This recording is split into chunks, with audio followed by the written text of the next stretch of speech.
Seguramente se está agregando más gente, pero vamos iniciando, Roberto. Por lo pronto te Bueno, voy pues presentando, ¿sí? muy bien. Este, Está con nosotros Roberto Castro Rodríguez. Roberto es, eh, hace ratito platicaba con él y en muchas conversaciones que he tenido con él, y les voy a enseñar nada más por qué lo invitamos, además de que es un gran psicoanalista. Esta es la portada de uno de sus libros. Se llama Sobre la melancolía, ¿sí? Es un libro que publicó Roberto. Roberto es psiquiatra, es psicoanalista de la Asociación Psicoanalítica Mexicana, psicoanalista didacta, y también pertenece a la IPA y a FEPAL, y tiene varios libros publicados. Freud, mentor trágico y extranjero en siglo XXI, otro que es Pensamiento psicoanalítico y matemáticas en el siglo XXI también, Viajes de legitimación también, Notas sobre el proyecto de psicología de Sigmund Freud, ¿sí? El de psicoanálisis, monoteísmo y pensamiento político, ¿sí? Y evidentemente este que es su sexto libro de los 8 que ha publicado, que es sobre la melancolía. Me estaba adelantando que viene una corrección que le ha hecho, una segunda edición que viene con unas cuartillas de más. Es para nosotros como con mucho gusto tener a Roberto. Roberto es de nuestra casa. Roberto, estás en tu casa, todos los micrófonos son tuyos y te escuchamos, Roberto. Un abrazo y bienvenido y Bueno, bienvenidos todos. bueno, pues muy amables y muchas gracias a todos por su presencia. Y a ti, Julio, un agradecimiento por la oportunidad que me das de hablar sobre el tema. Este, y bueno, em, comienzo. Yo voy a hablar eh, en particular sobre el trabajo Duelo y Melancolía de Freud. Voy a comenzar con eso y después, al final, algo sobre la literatura actual que hay sobre melancolía, ¿no? Cómo hay narrativas, libros, bastante, digamos, que se ha publicado sobre melancolía. Y hago la diferencia al comienzo porque no es lo mismo hablar de melancolía desde el punto de vista clínico psicoanalítico que comentarlo a partir de todas las narrativas que existen actualmente, ¿no?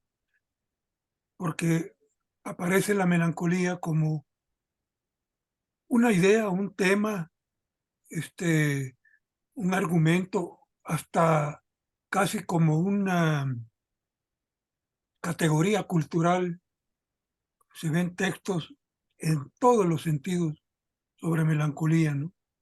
Melancolía del cristianismo, melancolía, etcétera. Entonces voy a comenzar con el duelo y melancolía de Freud. Creo que al final del texto, en las últimas páginas, Freud dice, cuando él se ha estado refiriendo a la elección de objeto narcisista, eh, y a esta idea en, en el momento en que él publica Duelo y Melancolía, digamos que no está tan explícitamente delimitada la idea de considerar a la melancolía dentro de las psiconeurosis narcisistas. Es años después que él la distingue como si la incluye en la distinción que hace entre psiconeurosis narcisista y la neurosis de transferencia. Y en Duelo y Melancolía, bueno, pues viene dirimiendo acerca de la elección de objeto narcisista y al final en las páginas dice que todo todas las batallas de odio y de amor, de ambivalencia, narcisistas, se sostienen en la identificación cosa. No dice identificación de objeto, dice identificación cosa, que es muy diferente a decir identificación de objeto o representación de objeto. Entonces, se hace necesario, me parece, ir hacia representación cosa y qué es lo que la distingue de representación de objeto. Porque es ahí donde él dice se sostiene todo lo que ha considerado sobre la melancolía como o dentro de las relaciones objetales y en particular de la elección de objeto narcisista. Entonces, voy hacia afasias. En afasias, Freud por primera vez habla de representación, cosa, y lo que dice ahí es que es un complejo que se divide entre lo que ha llegado a la sensopercepción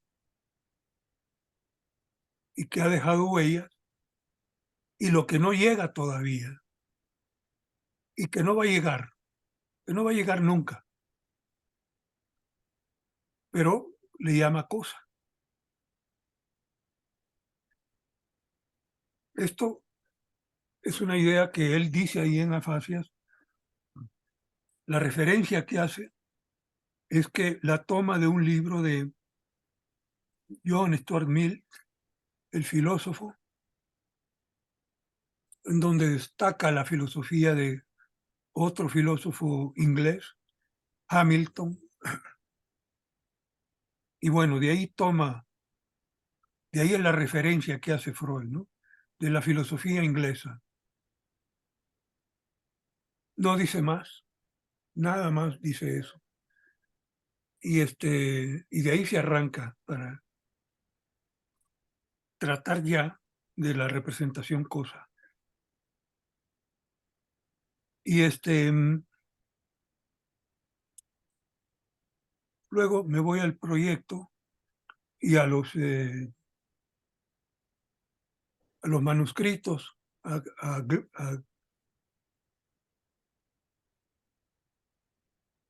el manuscrito G y H y M, en la correspondencia con Fliss, en donde habla de la melancolía, se refiere a lo melancólico como herida, como una herida y como un dolor originario y ideas que se las trae al proyecto y es donde realmente podríamos quedarnos ahí mucho tiempo porque es bastante lo que dice ahí referente a la melancolía. Pero me voy a referir en particular a algunos aspectos. Freud, al momento del nacimiento, él lo llama dispositivo biológico fallando. Un dispositivo biológico dice que al nacer nace fracasado. ¿Por qué fracasado? Bueno, pues porque cuando se nace con un dolor. Hay la presencia de un dolor, cosa que lleva a pensar que algo falta, que algo se carece, ¿no? Que no se nace completo, pues. Y este dolor y esta herida es es a lo que Freud une con lo melancólico, ¿no? Entonces,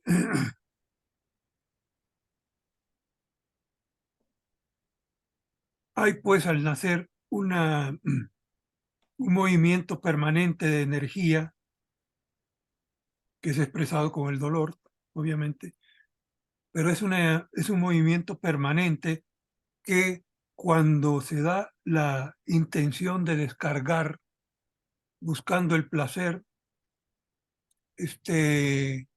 solo se encuentra el objeto parcial placentero y hay una energía sobrante que correspondería al displacer y y es esto lo que se acumula en el aparato. Esta energía que tiene que ver con el displacer, como si no se encontrara algo que de manera total proporcionara todo el placer buscado, ¿no? Em,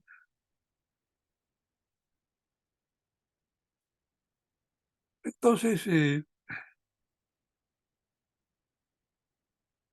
hay, como dije, un movimiento permanente energético que se va acumulando y y el aparato psíquico, para funcionar, dice, necesita de esta energía acumulada, ¿no? Tanto el yo como el aparato, dice, necesitan esta energía para funcionar.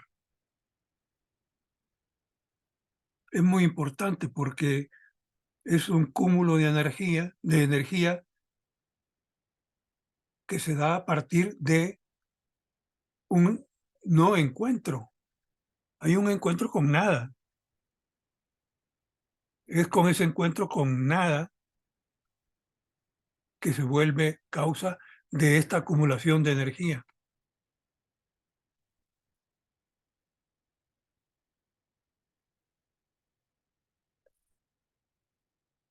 Y tiene que ver con algo muy importante en el yo,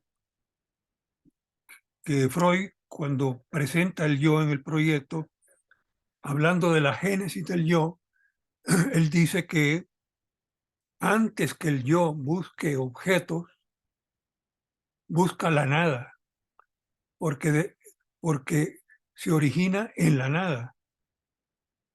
El origen del yo es la nada y lo que busca será la nada.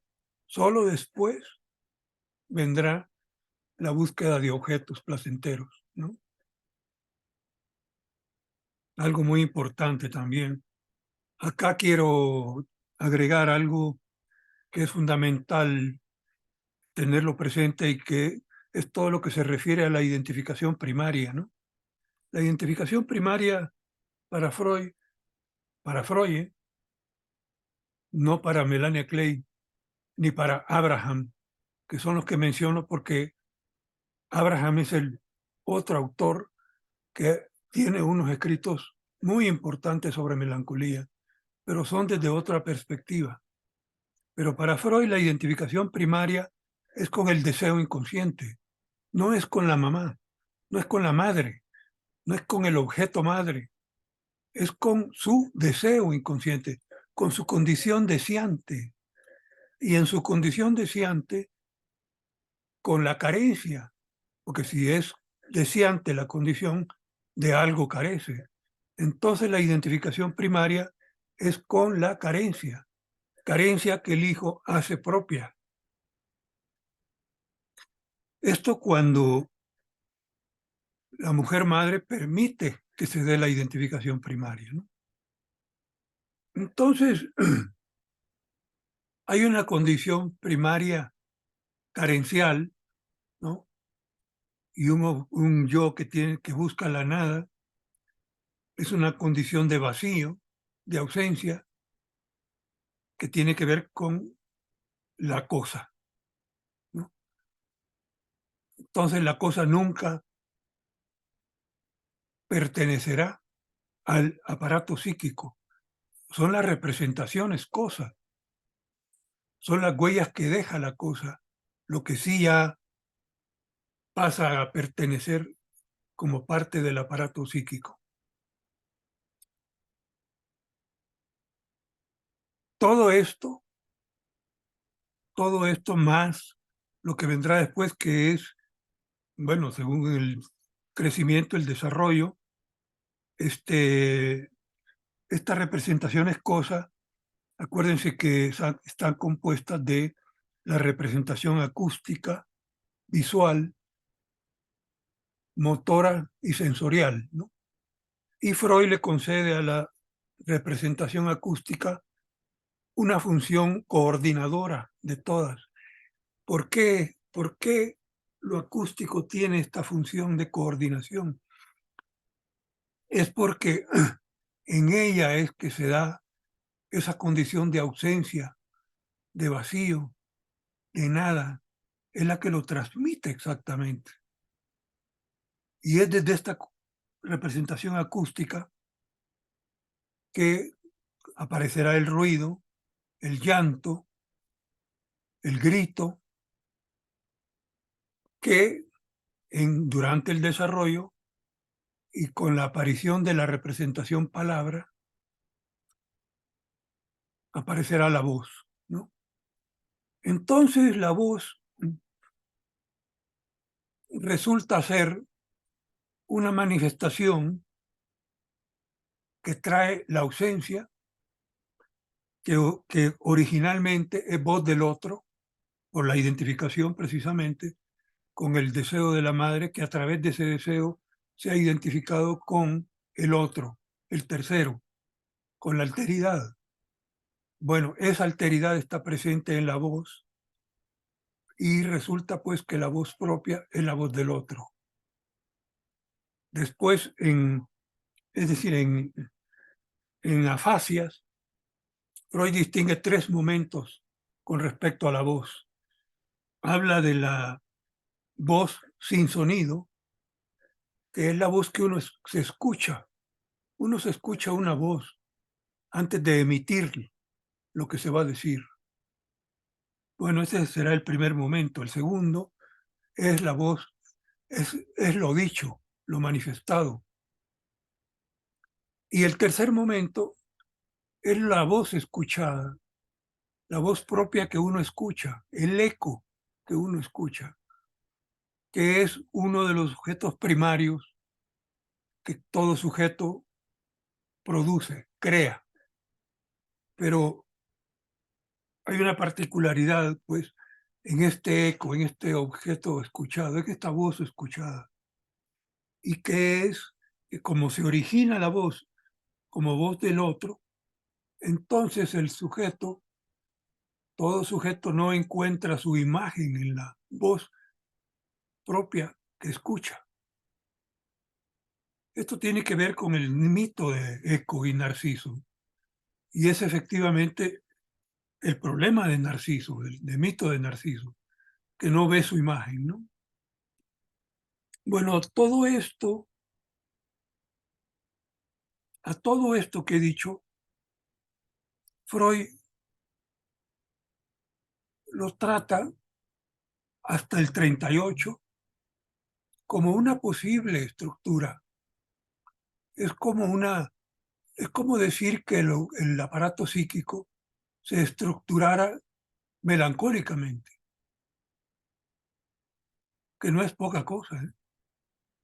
No es poca cosa. Y sobre esto volveré al final, pero el aparato psíquico está estructurado melancólicamente,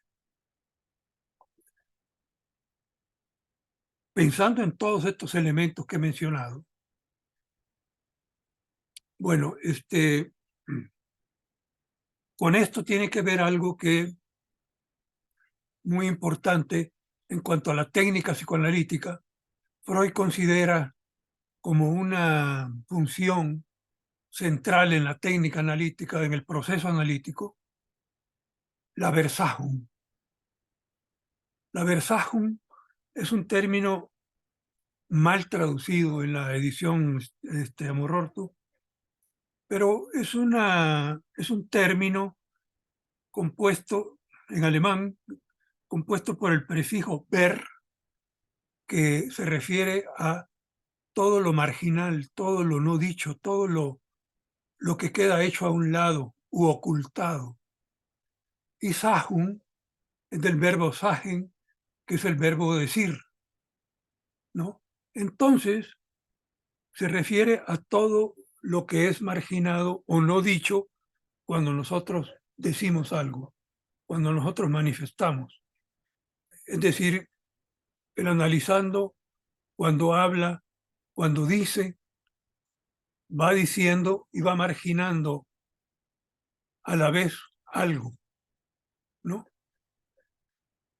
Va quedando marginado algo en lo que va diciendo.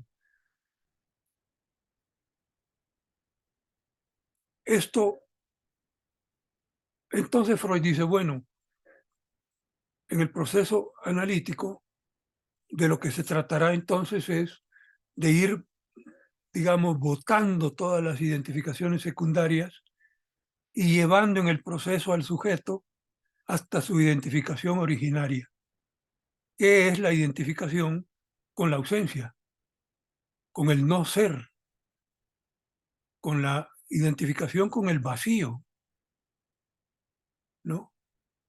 Es decir, con la estructura melancólica. Estoy repitiendo a Freud, ¿eh? No estoy agregando nada. Estoy juntando nada más todos los elementos que aparecen en Freud a partir de la melancolía.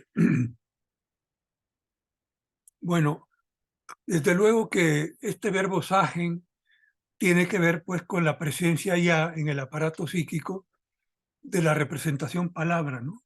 Que vendrá años después con la obtención del lenguaje, con la adquisición del lenguaje en cada sujeto, ¿no? Ahí Freud a la cosa que es das Ding la nombra Sage Vorstellung, la cosa dicha, la cosa nombrada. Y en el proyecto también Freud dice que solamente con la aparición del lenguaje es que esto originario, que corresponde a un dispositivo biológico fallante, en el lenguaje es entonces que se nombra y se nombra cosa. Es decir, se nombra a posteriori. Aquí hay un momento a posteriori de algo que originariamente ya ha aparecido, ¿no? Lo cual es importante para Duelo y Melancolía, porque recuerdan que en Duelo y Melancolía hay un momento en que Freud habla de una regresión de la libido, una regresión, dice, radical, que va más allá de la etapa primaria, de la oralidad, y que hace una identificación, que surge una identificación ahí. Aquí se está refiriendo Freud a la identificación primaria, a la identificación con la cosa. Y entonces habla de en la traducción aparece como, dice, objeto resignado, que quiere decir objeto a posteriori, que es la aparición de das Ding a posteriori. Y esa aparición a posteriori es la sombra que cae sobre el yo. Sí creo que se acuerdan de esa frase de Freud, ¿no? La sombra del objeto cae sobre el yo, dice Freud. En ese momento, el yo es una sombra, es un yo debilitado, frágil, desvitalizado, del melancólico, obviamente, ¿no?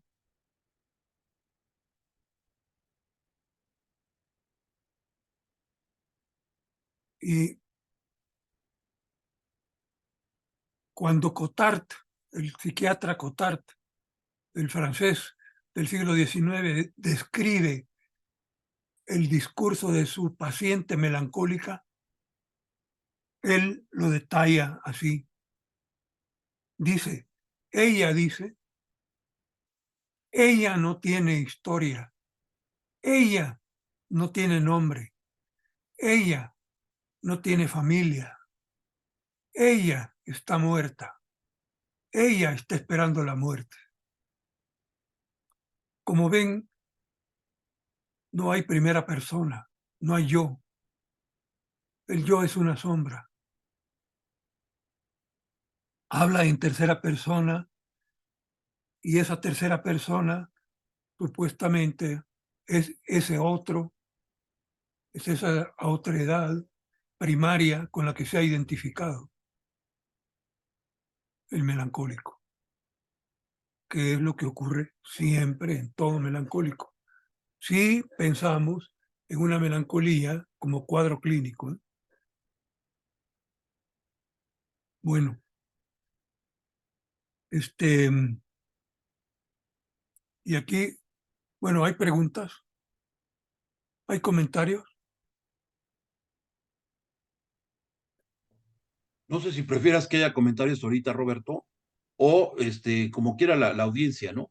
O hasta el final, ¿tú qué prefieres? Como quieran, sí, pero es que, no sé, como que se me ocurrió que podrían surgir preguntas, pero si no, pues lo dejamos al final, ¿eh? Yo creo que lo dejamos al final mejor, ¿no? Y Bueno, que las vayan apuntando. muy bien. Dale. Bueno, esta descripción hecha por Cotard, pues se volvió clásica ya, es la descripción ya archiconocida. Eran descripciones que hicieron los franceses que no se volvieron a dar en toda la historia, y esto precisamente por la aparición de los medicamentos, ¿no? Que hacían abortar el cuadro y, y no permitía que la sintomatología apareciera espontáneamente. Bueno, Freud en Duelo y Melancolía quizás es donde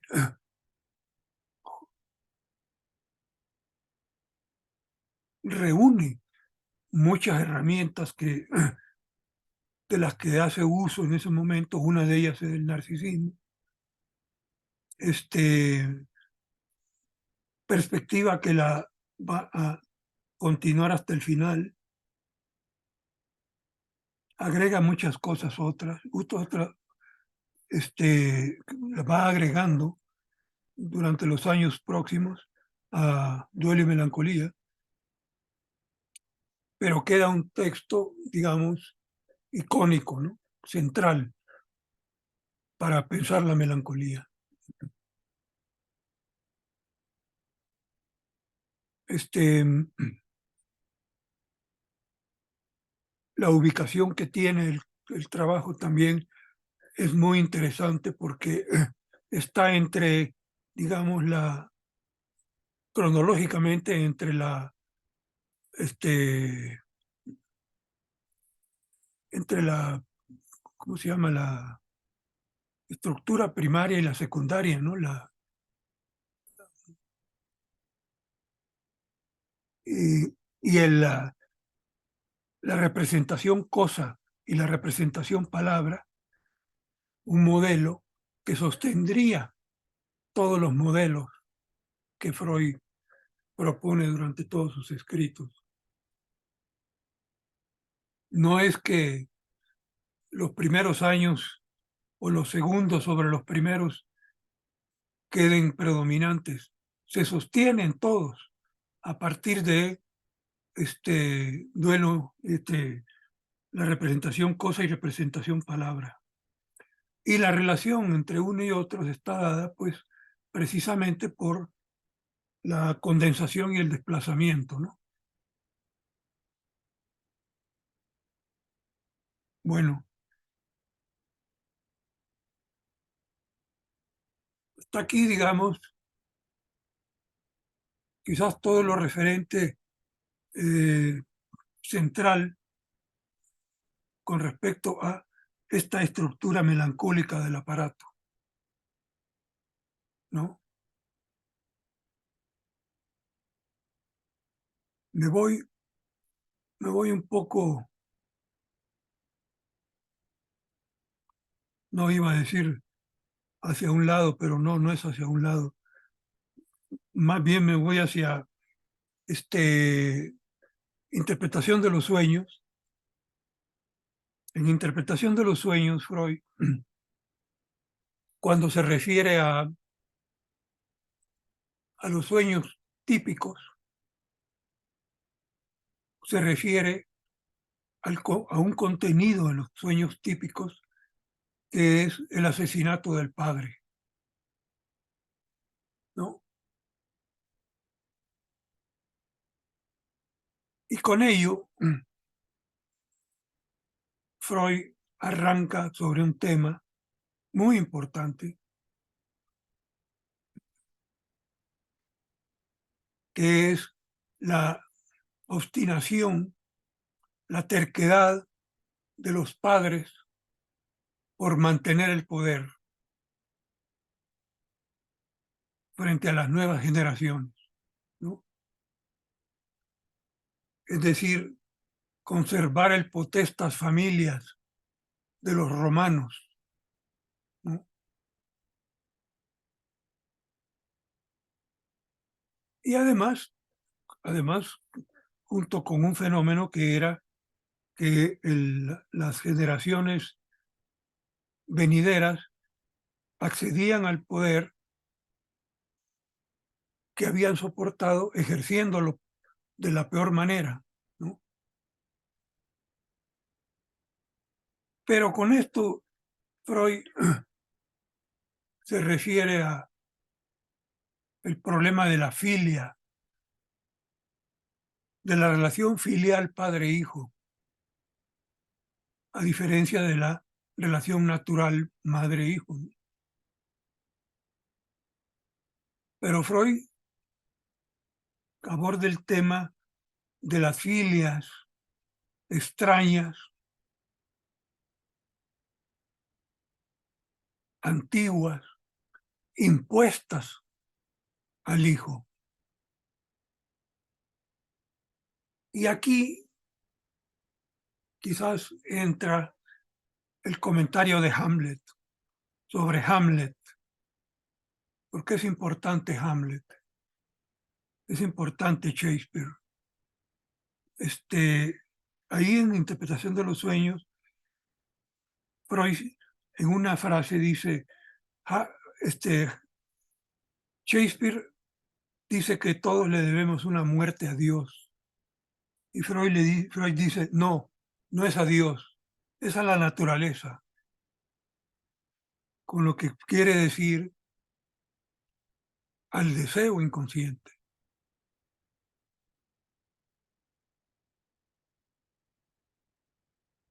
Porque en el deseo inconsciente está el tercero, el padre como un muerto. Y es con ese muerto con el que nos veríamos. Y es desde ese muerto que debemos un crimen. Y aquí es donde entra la idea de un crimen primordial, que es continuado en los crímenes que se darán en la historia de la humanidad, ¿no? Bueno, pero volviendo a Hamlet, en la escena 6, no, no, en el acto 5, en el acto 5 de Hamlet, en la obra Hamlet, Hamlet le está reclamando a su madre por qué se, se acuesta con el hombre que mató a su padre. Y, y le reclama muy, muy enojado, Hamlet muy exaltado, pero le dice, y al final le dice, bueno, finalmente revuélcate con el que tú quieras, le dice a la madre, ¿no? Pero en ese momento, Hamlet cae en la cuenta de que en el deseo de la madre, él no tiene lugar, así como no tiene lugar ni Claudio, ni su padre, ni nadie, que en el deseo femenino inconsciente nadie tiene lugar.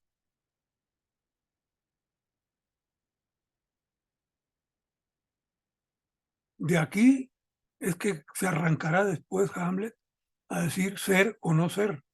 Es el problema, ¿eh? Bueno, pero ocurre también que en las apariciones que hace el espectro fantasma de su padre le dice que mate a Claudio. Y además le dice, agrega, le dice, cuida de no hacerle daño a tu madre. Pero Hamlet desobedece a su padre, no mata a Claudio, pero le provoca, lo altera, que lo esté enviando hacia el deseo de su madre, a donde está fijo, donde está aprisionado el padre. Pero Hamlet no le hace caso al padre, con lo cual renuncia a la filia padre-hijo y renuncia a la cadena de crímenes que ha cometido el padre, que se vuelven adeudos sin pago, que el padre quiere que Hamlet cargue con ellos. Y es con lo que Hamlet no quiere cargar. Entonces, renuncia a eso Hamlet. Pero entonces para Hamlet se vuelve peor su historia, ¿no? Renuncia a la filia del padre y no encuentra lugar en el deseo de su madre. Que no encontrar un lugar en el deseo de su madre, él lo siente como que la vida ya no tiene sentido. La vida pierde sentido. Y con la renuncia a la filia con el padre, la pregunta se vuelve obligada. Entonces, ¿quién soy? ¿Cómo es que soy? ¿No? Porque no hay lugar, no hay un lugar propio, no hay un lugar propio.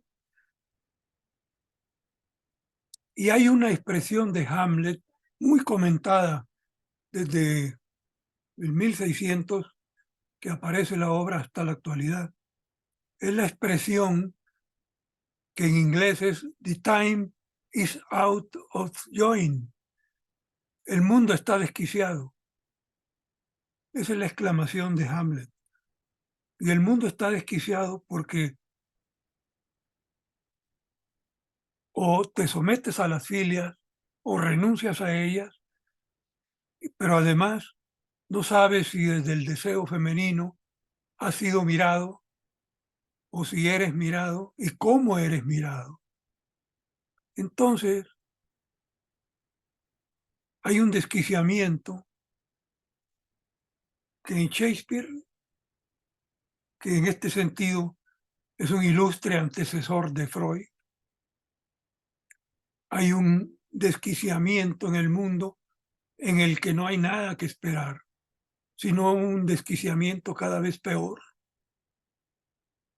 Eso es lo que hay para Shakespeare. Porque es lo mismo que se da con Macbeth. En Macbeth vive obsesionado por ideas extrañas que le aparecen y que tienen que ver con la muerte, que después desembocará en el asesinato de Duncan. Pero Lady Macbeth le dice a Macbeth, para que seas para mí deseable, necesitas matar. No eres hombre si no matas, ¿no? Es el mismo problema que Hamlet, ¿no? Realmente Shakespeare tiene un alcance vasto, inaudito, con Hamlet y Macbeth. Y muy claramente, repito, para Shakespeare no hay salida. No hay salida y no hay esperanza. El desquiciamiento será cada vez mayor. Bueno, así lo dejó en el siglo XVII, ¿no?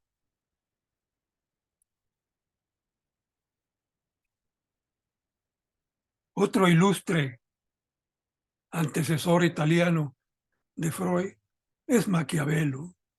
Maquiavelo es un hombre que también reflexionó de cómo liberar al humano de todas las filias oscuras medievales que heredaba y se le habían impuesto obligadamente.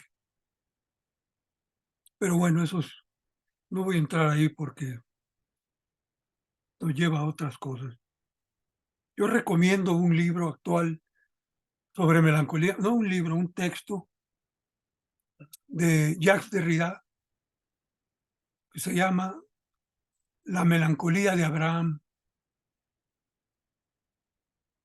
Es un texto publicado después de la muerte de Derrida que trata sobre Abraham, el padre mitológico, ¿no? Dice mucho, es sobre la deconstrucción, su idea de deconstrucción y la deconstrucción del mito de Abraham. Y bueno, ustedes lo saben, recibe la orden de matar a su hijo amado, Isaac, y caminan 3 días y 3 noches sin cruzar palabra hasta llegar al monte donde va a sacrificar su hijo y no ocurre, ¿no? También Derrida se refiere al hijo que tiene Abraham con su esclava Agar, Samuel, que lo abandona al desierto, que es el padre originario de los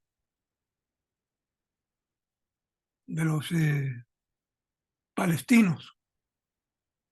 Bueno, pero Derrida se pregunta, bueno, Abraham es llamado para hacer este sacrificio. Pero dice, una cosa, pero es muy diferente ser llamado a creerse, a creer que es el llamado.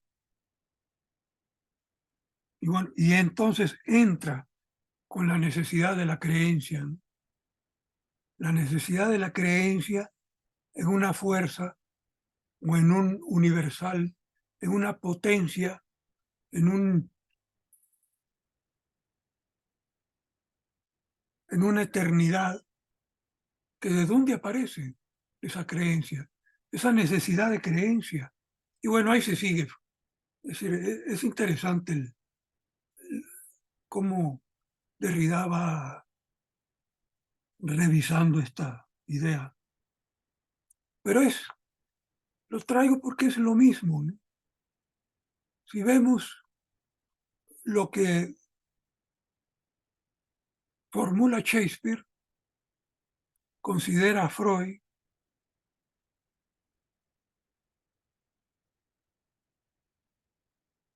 y aparece en Derrida, es de lo mismo. ¿Cómo estamos todavía inmersos en una catástrofe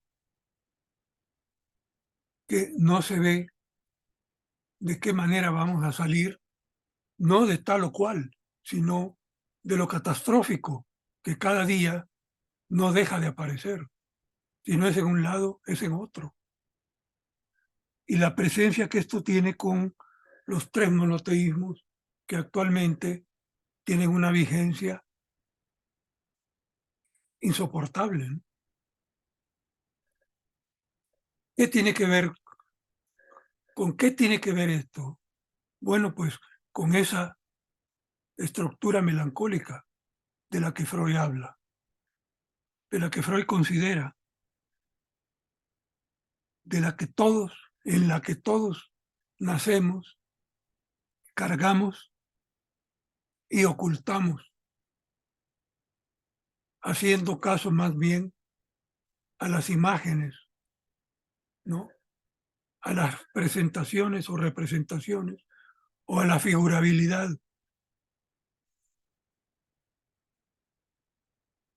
que cada vez inunda más la vida cotidiana, ¿no?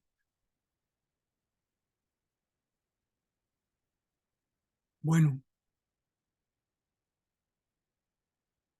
no sé si hasta aquí. Tienes todo el tiempo que todavía que quieras, ¿eh? Todavía tenemos tiempo. Si quieres, puedes seguirle.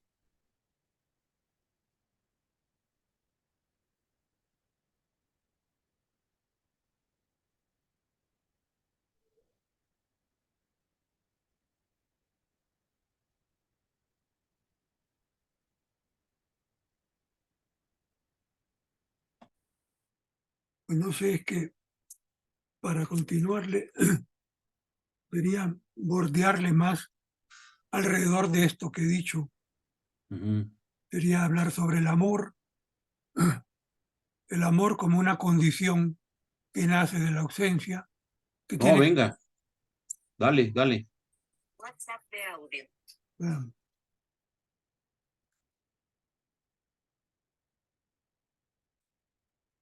que tendría que ver con la ausencia y con la muerte, ¿no? Freud dice que el amor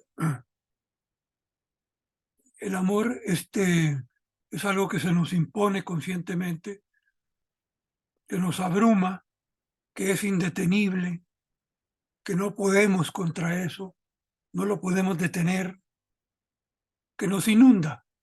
Se refiere al momento de enamoramiento, ¿no? Y dice, pero ¿por qué? ¿Por qué se nos da así? Y él dice, bueno, en el inconsciente es una página en blanco. El amor no tiene escritura, ¿no? Se refiere con ello a la identificación primaria,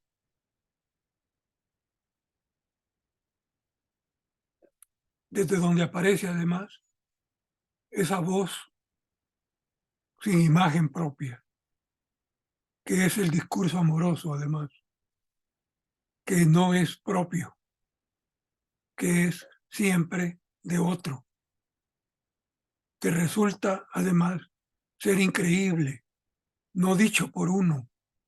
Es un discurso que uno utiliza, pero que no es originario de uno,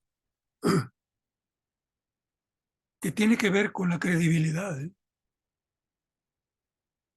De sentir que no se está diciendo lo que realmente se está sintiendo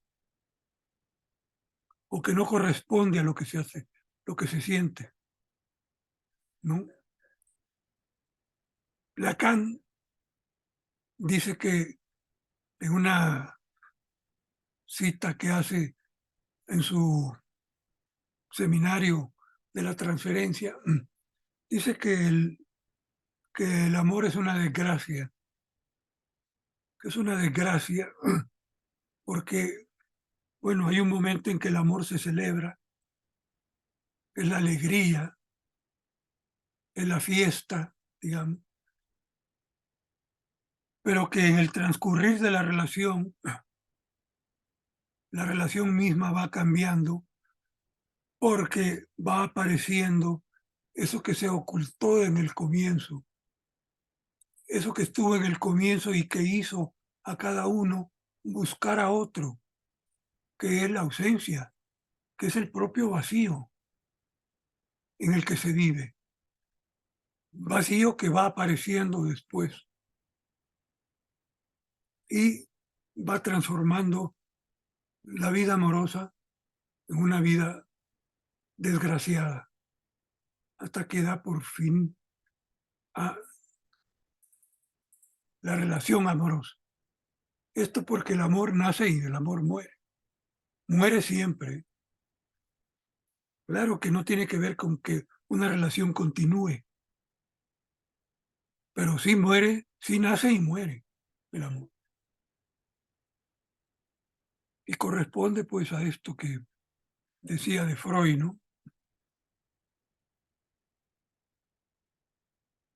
Eh, por otro lado, también con la moral y la ética, Freud, cuando habla de la acción específica, que se refiere a cómo el recién nacido eh, necesita un auxiliador, necesita a otro que lo auxilie, porque no puede sobrevivir por sí mismo. Y Freud le llama auxiliador aquel que ejerce una función de auxiliar y que se deriva de haber estado en la misma condición, de conocer la misma condición, y que por lo tanto tiene la función de auxiliar. Si logra auxiliar, entonces pasa a ser un semejante y pasa a tomar nombre como madre o quien la sustituya. Freud dice que es el origen de la moral, de toda moral.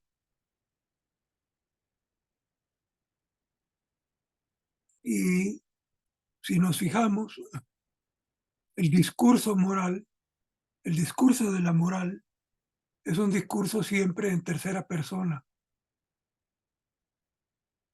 que nos llega, es anterior a nosotros, que no sabemos de dónde viene,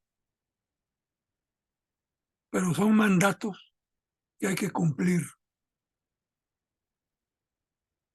son mandatos que hay que cumplir, son en tercera persona siempre, ¿no? ¿Por qué?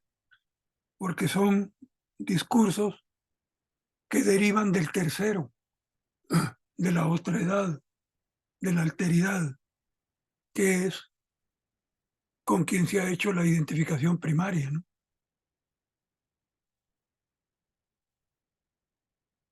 A diferencia de la ética, que la ética tendría que ver con el deseo de cada quien, ¿no?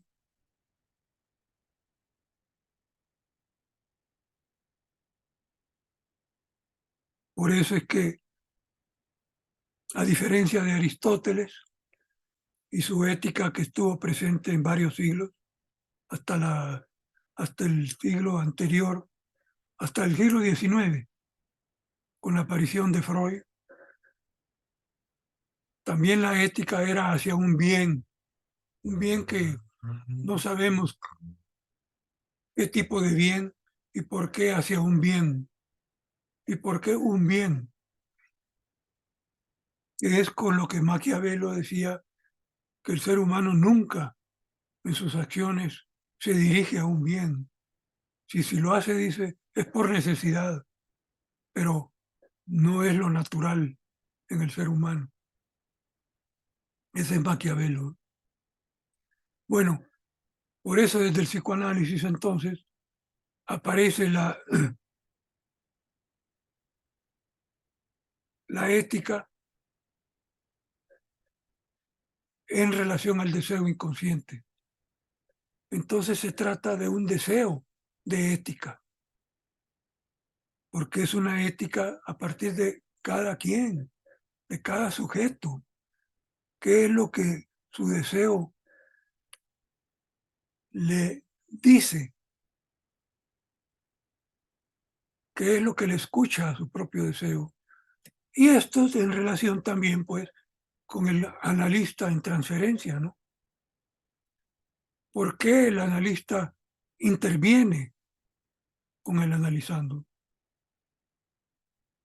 Porque la intervención en transferencia nace desde el deseo inconsciente. Y entonces la pregunta es, ¿qué ha hecho cada analista en su vida con su deseo inconsciente? Al que supuestamente no conoce, porque su deseo es el deseo del otro. Es una condición melancólica. Entonces, la pregunta es, ¿por qué interpreta? ¿Por qué interpreta? ¿Por qué se mete a interpretar? Si supuestamente hay un tramo del deseo que desconoce, de su propio deseo. Es un tema difícil, clínico y teórico para el psicoanalista, la ética, porque no es sencilla la idea de intervenir y menos de interpretar.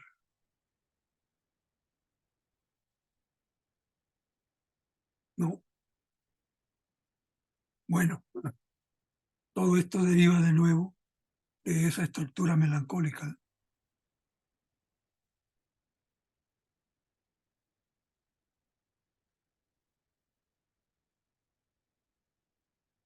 No sé si seguimos. No, pues sí, seguimos, está interesantísimo. Y veo que ya tomaste vuelo. Síguele, síguele, Roberto. Bueno, bueno.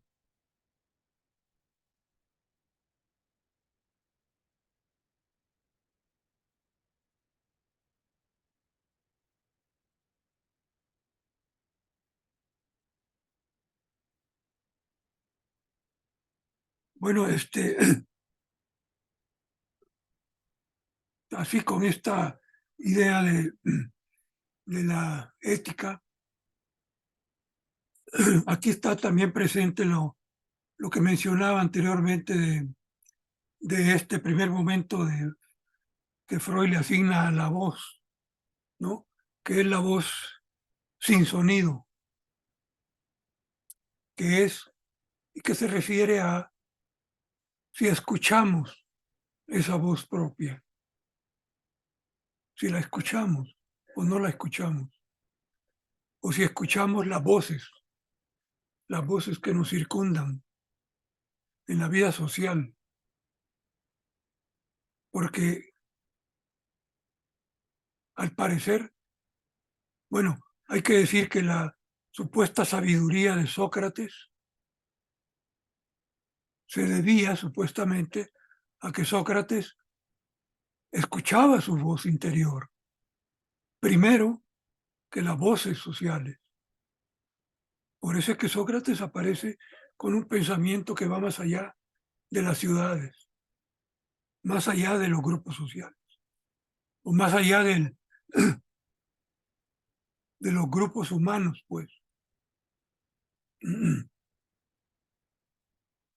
La pregunta es, pues, si como psicoanalistas nos escuchamos nuestra voz interior, que es la voz del otro, que es la voz melancólica, la voz que se origina en la cosa perdida, ¿no? Es muy diferente a repetir lo que oímos en la vida cotidiana, en las narrativas que escuchamos o leemos o que se nos da, ¿no? O que recibimos diariamente.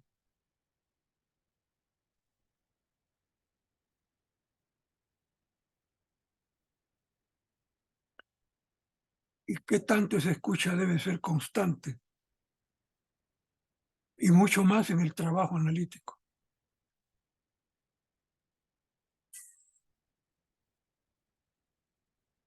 ¿no?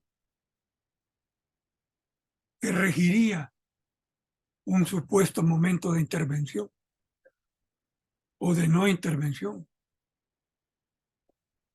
porque tendría que ver con lo que se ha hecho con el deseo propio, con el deseo propio y los fantasmas propios, ¿no? Que es donde residen las narrativas propias.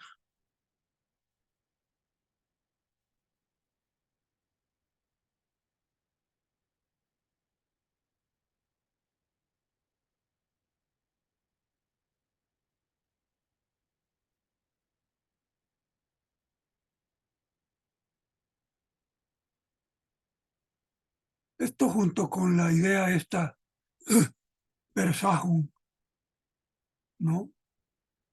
Que es una función claramente central en Freud, poco comentada además, y casi ignorada porque ha sido mal traducida al español. Por eso en español aparece como ausente, pero que es central, ¿eh? Y es muy radical además. Una idea que tiene que ver de manera central para hacer la diferencia de lo que es un proceso analítico y lo que es un proceso terapéutico. Un proceso analítico sería el que sería conducido hasta la identificación primaria, hasta la identificación con el no ser, con la identificación de la no identidad, con la ausencia, con el vacío, y no quedarse con las identificaciones secundarias. Entonces, la idea de cura psicoanalítica se vuelve complicada, se vuelve muy complicada. ¿Y para quién además? ¿Para quién o con quién sería el proceso analítico? Ya no es con cualquiera, ¿eh? Y la idea de cura que el psicoanalista debe tener presente a partir de su voz interior, a partir de su ética del deseo, a partir del Versajum, no resulta fácil, no resulta algo sencillo, es un trabajo muy particular. Además, no con cualquiera, ¿eh? Se necesita, así como una estructura melancólica bien dada, una estructura psíquica bien puesta. Por eso, hablar de psicoanálisis o de terapia psicoanalítica o referirse al psicoanálisis en los trabajos, en las escrituras, es bastante delicado y requiere mucha responsabilidad además.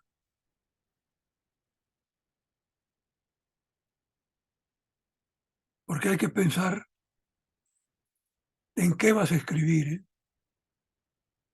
Y de qué vas a escribir. Porque no se trata de escribir de los otros, sino de lo propio y del otro que te mira, ¿no? Y supuestamente que te ha deseado. Porque con eso es con lo que ha sobrevivido, con el deseo del otro, ese desconocido de siempre. Entonces, el término melancolía o melancólico se extiende mucho, es una extensión vasta. Una cosa es el cuadro clínico y otra cosa es lo que en Freud aparece como el aspecto melancólico, al que nos podemos referir ampliamente y de una manera muy vasta. No es cualquier tema, no se trata de un tema fácil, es un tema complicado, de mucha responsabilidad, ¿eh? Bueno, hasta aquí ahora, ¿eh? Bien, Roberto, gracias. Muchas Un gracias, aplauso a Roberto, un aplauso que te mandamos con mucho cariño, Roberto. muchas Mira, gracias. antes de que quiera participar algunas personas, te voy a leer dos comentarios que tengo aquí escritos. Uno es de Simón Hassan, que ella es psicoanalista didacta de APM, y pone así, Versachum, y dice, podríamos retomar lo que Roberto dijo de las afasias y de lo que Freud dice nunca se representará. Esa Ajá, es una pregunta que te hace Simón Hassan. claro. Nunca se representará porque trata del objeto perdido, de la cosa, de eso que nunca llegará al objeto, de lo cual sabemos nada más los atributos, que son los atributos del yo, pero no del núcleo del yo, ¿no? Exactamente. Por supuesto que sí. Ok. Está Diana Rojas que dice, interpretar al otro en su deseo tramita de alguna manera su propio deseo. Supuestamente sí, ¿no? Ajá. Supuestamente sí. El deseo propio es el deseo del otro. No sé si a eso se refiere. Y el deseo, por ejemplo, del deseo propio, ahí están las figuraciones oníricas. Precisamente regresando al momento de Freud, cuando comenta Edipo y Hamlet, Edipo que se acuesta con su madre y Hamlet que no encuentra su lugar en el deseo materno, lo que une un personaje y otro, un hombre y otro, a través de los siglos, que todos los siglos que han ocurrido entre Sófocles o Edipo y Hamlet, es la figuración onírica. Y esa es la prueba analítica, es la prueba en psicoanálisis, la figuración onírica. ¿Por qué? Porque es el deseo inconsciente el que está presente ahí. Por eso los sueños no se interpretan, se descifran más bien, como dice Freud. ¿Por qué se descifran? Porque hay un lenguaje inconsciente, hay una escritura inconsciente de la que derivan los lenguajes. Y esa escritura inconsciente tiene que ver con el deseo inconsciente propio, que es el deseo del otro. No, no sé si respondo a la pregunta. No sé hay que diga esta, por ahí no la veo a Diana Rojas, pero bueno. Si alguien más quiere participar, alce la mano, piquen ahí su manita y les damos para que abran el micrófono. ¿Quién más quiere participar? O bien lo pueden mandar escrito, ¿no? Yo te haría como un señalamiento, a ver qué opinas, Roberto. El soñar, dice Derrida, ¿no? En el Freud y la escena de la escritura, que se me hace otro texto maravilloso de Derrida, donde dice, el soñante transita en un bosque de escritura. ¿Cómo? El soñante transita en un bosque de escritura, A ver, ¿sí? no te oigo bien. A ver, El- el soñante transita en un bosque de escritura, ¿sí? ajá. Aquí la pregunta es, ¿qué voces tiene el deseo? ¿Qué bosques tiene? ¿Qué voces? ¿Qué voces? Sí, y lo de bosques también suena bonito. Tiene el deseo.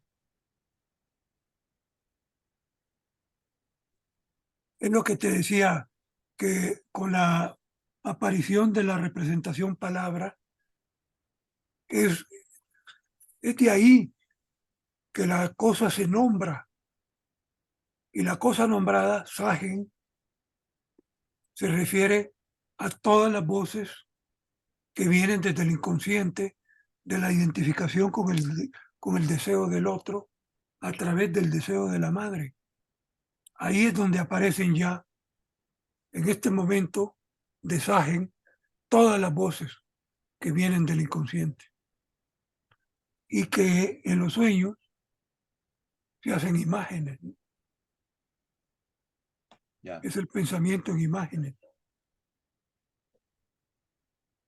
Te voy a leer otra de Griselda Escobedo, que dice, ¿qué características necesitaría tener un paciente con quien se realiza un trabajo psicoanalítico si no puede ser cualquiera? Bueno, en términos generales para decirlo cotidianamente, tiene que ser una persona que tenga una estructura psíquica bastante bien puesta, ¿eh? Y con esto quiero decir bastante, que obviamente tenga unos antecedentes de ancestros muy bien estructurados, ¿sí? Y un desarrollo, bueno, que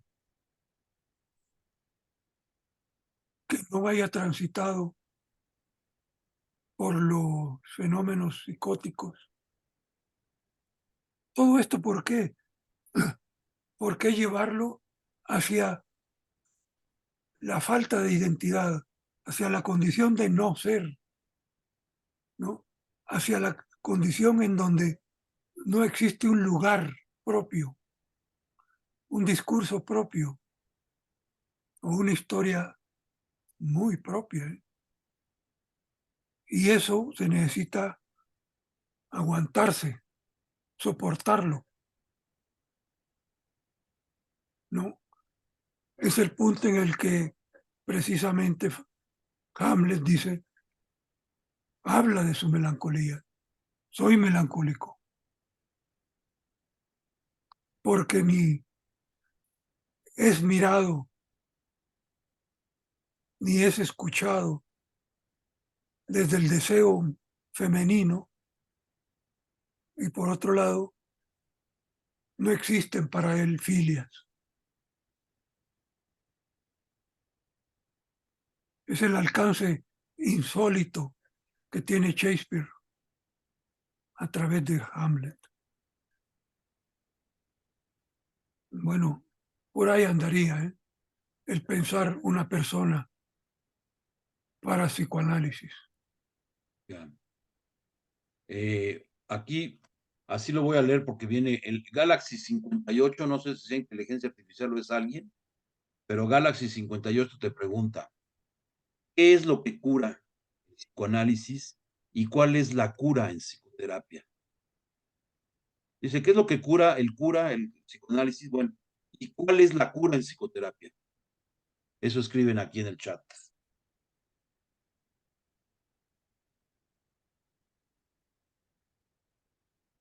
Santiago.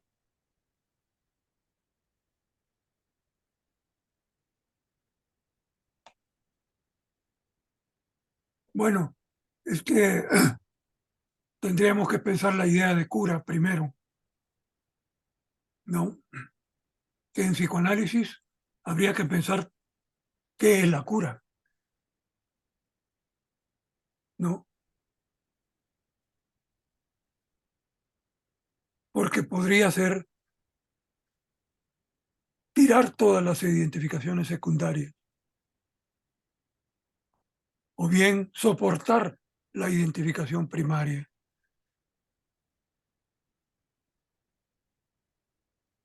Porque también no olvidemos que, bueno, yo he estado refiriéndome al tema de la plática, ¿no? Que es la melancolía.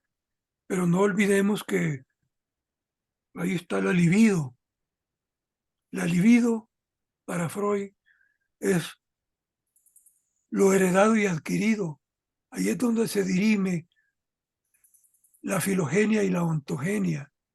¿Por qué? Porque la libido aparece en un momento ligado a los objetos, pero en otro momento se libera.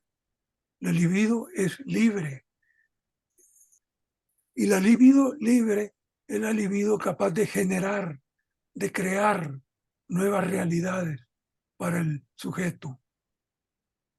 Y esto tendría que ver con una idea de cura, porque liberando al sujeto de sus trabas que tiene con sus identificaciones secundarias, lo liberaría su libido y de repente puede ser un individuo creador, ¿no? Que se dirima en el mundo del arte o en cualquier otra disciplina. Pero lo cierto es que una libido liberada, que es la energía diferente a la pulsión, porque la pulsión tiene los caminos ya trazados. Y el deseo también, que pues bueno, ahí estará en la libido, ¿no? Presente. pero con unas pulsiones ya bastante liberadas, ¿no? Entonces, todo esto tendría que ver con la idea de cura en psicoanálisis. En psicoterapia, dependiendo hacia dónde se dirija y hacia dónde se detenga. Y eso será cosa del terapeuta, que no es cualquier cosa. Llevar las cosas a un punto en particular no es un asunto sencillo, ¿eh? Al contrario, puede ser más complicado, mucho más complicado. Y, tiene, y desde luego que implica mucho lo ético, porque desde dónde el terapeuta piensa que hasta ese punto puede llevar las cosas, que en ese punto está la cura del sujeto, que son muchas, ¿eh? Porque hay muchas terapias.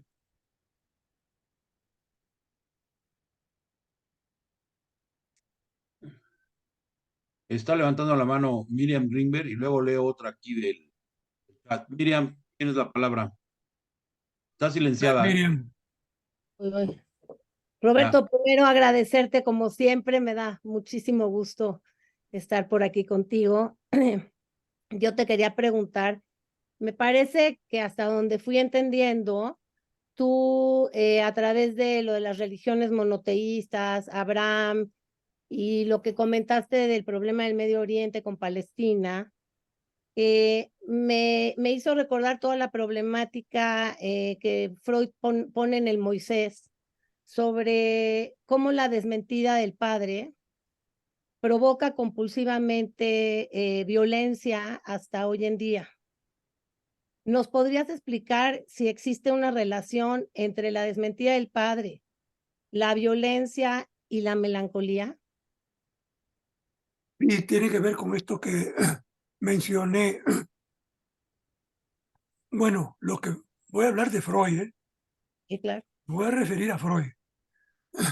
Para Freud, cuando en los sueños él menciona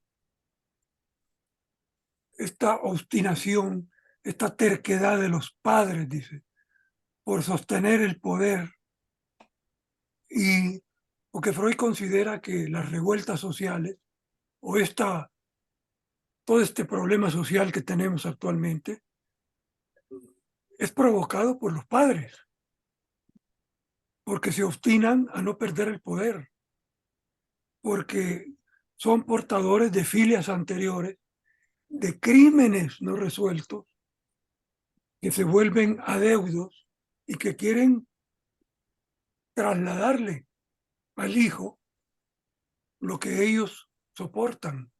Entonces, hay una violencia paterna. Es decir, esta obstinación paterna es una violencia del padre, ¿no? Y es fuente de catástrofe, dice. Y es lo que garantiza que la catástrofe continuará o será mayor o será peor. Entonces, esto es contra lo que para Freud se debería de luchar, ¿no? Que es algo que uno se pregunta, bueno, ¿será posible o no? Esa es otra. De aquí sobre a nosotros nos pueden resultar muchas preguntas, pero esa es la idea de Freud. Y esta es la idea además que está contenida en su carta de 1930, donde se opone a a la fundación de Israel. Freud se opone a la fundación de Israel. Es una carta de septiembre de 1930. Claro que hacer a un lado la idea del padre no nos libera de nada. Al contrario, nos metería en un desorden que desconocemos o en un caos. o en una violencia, porque la violencia originaria tiene que ver con esta estructura melancólica que todos tenemos. La violencia originaria se origina en esta ausencia de identidad, ausencia de imagen, que no tenemos imagen propia, y es una violencia que ahí está, que ahí estará, y que es una tarea que tenemos de aquí en adelante que tratar, y quién sabe cómo, de qué manera. Se fue la imagen de, no te veo. Miriam, no te veo. No, Aquí estoy. Bueno, entonces, pues, tiene que ver con en esta presencia de el orden paterno, de las filias que hasta la actualidad nos llegan y en las que estamos todos inmersos. Es la presencia de los tres monoteísmos que nos abruman y que hasta la actualidad no sabemos cómo salir de ellas. No sé si respondo a tu pregunta. Por sí. supuesto, muchas gracias, Roberto. Gracias a ti también por participar, Miriam. Está Griselda Escobedo, dice, retomando el ejemplo de Narciso, ¿es la estructura melancólica la que hace que se desee a sí mismo? Es la pregunta que manda Griselda. Desde luego que es lo que hace caer a Narciso en creer que amándose a sí mismo se va a encontrar él mismo. Él cree que su imagen es él mismo. Eso es precisamente de lo que estaba hablando. Todos carecemos de imagen propia. Cuando nacemos, nacemos sin imagen. Y eso es parte de la identificación primaria. No tenemos imagen de comienzo y no tenemos imagen final. Y entre uno y otro momento, por eso es que somos comediantes. Si nos remitimos a Hamlet, si ustedes se acuerdan, Hamlet llega un momento en que les pide a unos comediantes que representen en una obra teatral un hecho histórico. Bueno, pues esta repetición histórica es en la que estamos todos repitiendo nuestra historia a partir de la figuración, de la figurabilidad, de imágenes que creamos de nosotros mismos, que poseemos nosotros mismos y en donde creemos que somos. Eso es lo que le pasa a Narciso, ¿no? A diferencia de Eco, que es la voz en donde no se refleja él mismo. No sé si respondo con eso. Sí, Griselda, sí. Sí, solo quería comentar algo. ¿Por qué A si ver, hay un momento en la historia que logra reconocer que es él, por qué no logra salvarse?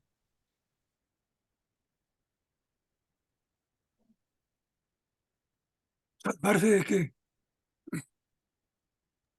Bueno, de autodestruirse o de, porque todos, no porque sea, no por, no es asunto de la histeria, eso es el asunto de todos.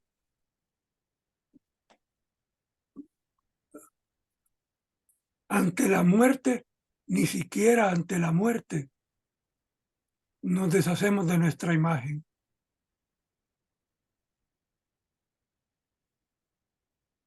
¿No?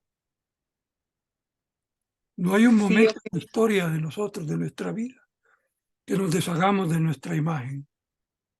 Todo es lo que tenemos, todos. ok, gracias, doctor. ¿alguien más? Levanten la manita porque sí, la melancolía definitivamente es dolorosa, nos deja muy heridos, ¿no, Roberto? Sí. Así es el dolor y es herida, ¿eh? Ujú. Y lo paradójico es eso estructura el aparato psíquico. Es estructura. Sí. Esto es lo más ¿Quién más quiere terrible. participar, comentar algo? Bueno, yo, perdón, soy Luis Enrique Martínez, psiquiatra Hola, del Luis ABC. Enrique. Sí, sí, voy a preguntar un poquito desde mi ignorancia del 90 y tantos por ciento de la filosofía, porque estoy seguro que no sé, no he podido revisarla tanto como quisiera, pero hay una cita que yo no recuerdo muy bien y que me suena mucho como una especie de antídoto milenario frente a la melancolía, pero no sé si es de la etapa presocrática o posterior, o si es aristotélico el pensamiento de que todo ser humano podríamos vivir prácticamente sin nada, excepto sin amigos. No sé si Roberto más o menos familiarizado, si le gustaría comentar algo a ese respecto. Bueno, yo desconozco el origen de esa frase. Automáticamente pensé en lo contrario, en una frase que conozco que es de Solón, un Sí, filósofo que siempre hablaba solo, siempre andaba hablando solo, él solo, día y noche hablaba solo. Y alguien le preguntó que por qué hablaba solo. Y él le responde, porque estoy solo. tal cual. Pero lo de los amigos, no sé, quizás, bueno, pues eso es lo que tenemos en la vida, ¿no? Porque en el pasado y en el inconsciente ni imagen propia tenemos, supongo. Desde ahí lo pensaría. Y en el contacto con su realidad, algunos pacientes conocemos a veces en el consultorio que independientemente de que estén con alguien como familia, eh, están muy solos, y hay personas que están tan solas que a veces casi sus únicas amistades que les restan son del reino animal, felinos o perrunos, y a veces es como el único consuelo. Pero bueno, humanísticamente y psicoanalíticamente entiendo. Te agradezco la explicación. No, claro que es que Hamlet nos enseña mucho. Hamlet se queda solo y eso es lo que lo lleva al monólogo, ¿no? El problema es ser o no ser. El problema es que no se es, ¿no? Porque él no tiene ya consuelo. Y por eso se dice él mismo que es melancólico. No, repito que el alcance insólito de Shakespeare es, es algo único, porque es hasta la fecha. Y Marx, por ejemplo, Carlos Marx, en el 18 Brumario, que es una cita de veras que no se puede dejar de hacer, Carlos Marx en el 18 Brumario dice que los movimientos sociales, las revueltas sociales, tienen un momento libertario y que en otro momento se vuelven más conservadoras que la tradición. Eso es lo que dice Carlos Marx en el 18 Brumario, refiriéndose a este tema de los padres, de este tema de los padres en Freud, que son los tercos que no quieren dejar el poder. Pero Shakespeare responde, el mundo está desquiciado y no hay salida. A a ver qué pasa, ¿no?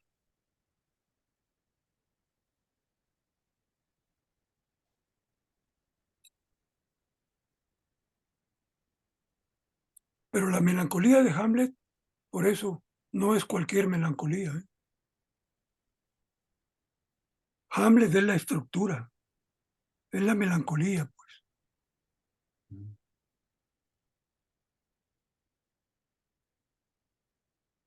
Está presente este elemento del que en la literatura analítica actual, Pierre Aulagnier, una psicoanalista muy talentosa, menciona, ¿no?, sobre esta ausencia de lugar que tiene en el deseo femenino inconsciente el hombre, ¿no? Lacan hace una cita de Salomón, el rey Salomón. El rey Salomón era poeta y Lacan lo cita. Lacan cita estos versos de Salomón, dice: así como el pájaro en el aire en su vuelo no deja huella, el mar, el barco en el mar tampoco deja huella, el hombre tampoco deja huella en el deseo femenino, en el deseo inconsciente femenino. Este es Lacan,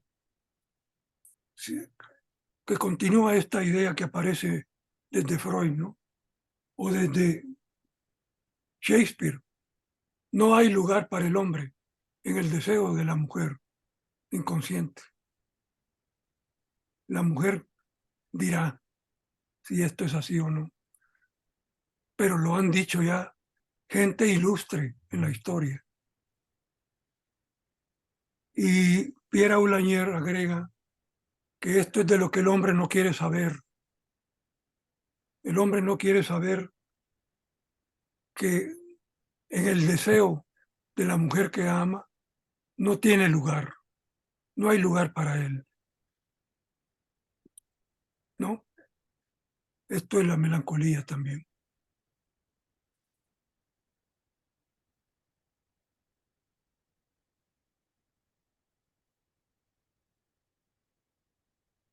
Pues ustedes hablen algo, chicas, ustedes, por favor.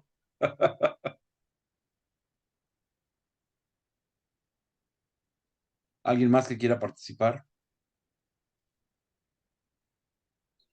Aquí te voy a leer otra pregunta, Ahí alguien está Roberto. diciendo. A ver, Emma, vas. Pues Roberto, como siempre, un gusto escucharte. Yo tomé muchos seminarios contigo y bueno, nos encontramos nuevamente. Fíjate que tengo aquí yo una duda y una pregunta. ¿Cuál sería la relación, y si es que la hay, entre melancolía y los juicios de atribución y los juicios de existencia? Bueno, el juicio de atribución, bueno, el juicio de existencia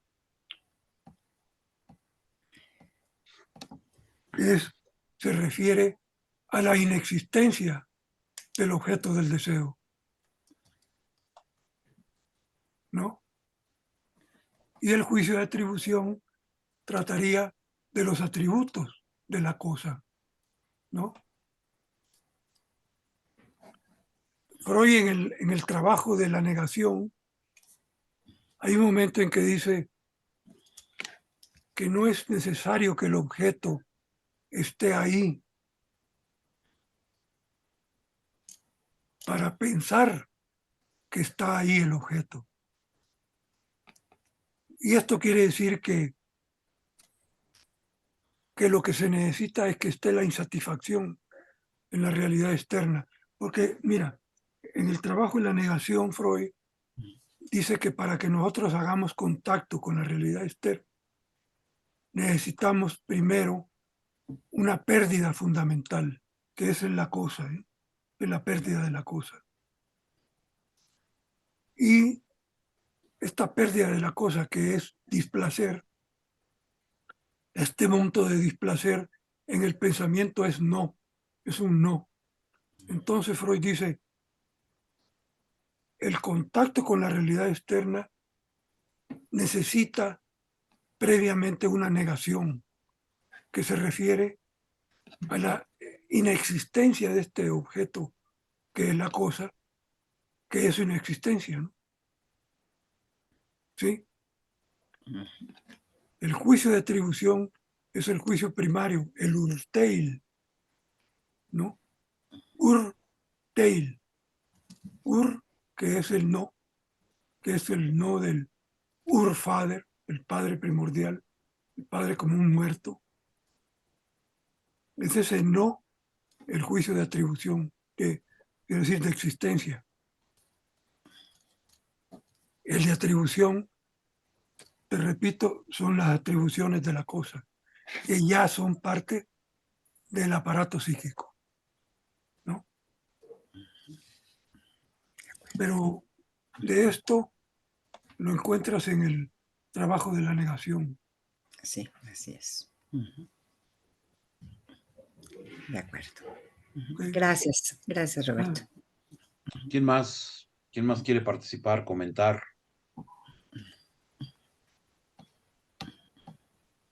Melancolizar.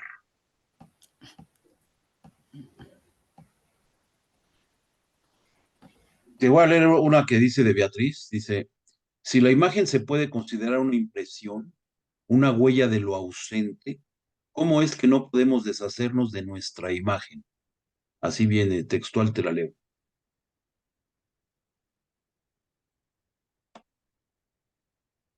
Bueno, por lo que acabo de decir, ¿no? La imagen propia, ¿de dónde aparece la imagen propia? Pues de los atributos del yo o los atributos de la cosa. Esas huellas que ha dejado. Acuérdate que hablé de la huella acústica, que es la huella que trae la inexistencia, la huella visual, que es de donde aparece la imagen, y como, y obviamente con un lugar importante, las imágenes oníricas. Esas son las que tienen el lugar central. Es de esas de las que no nos queremos, de las que no queremos, de las que no queremos deshacernos. Pero hay una condición original, que es la no imagen. Les recomiendo un libro no psicoanalítico, pero es un libro bellísimo, bellísimo, lindo libro. Es de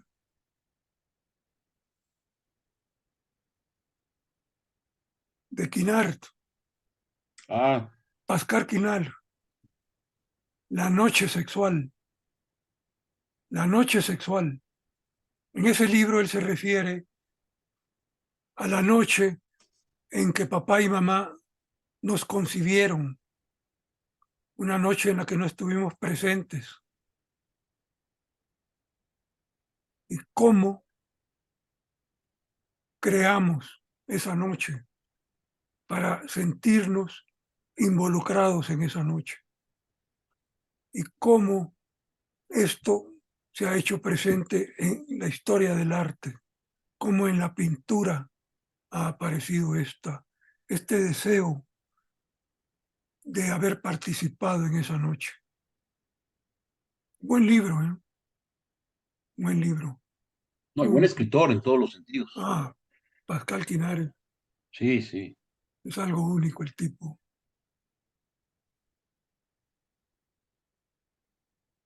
¿Quién más comenta algo?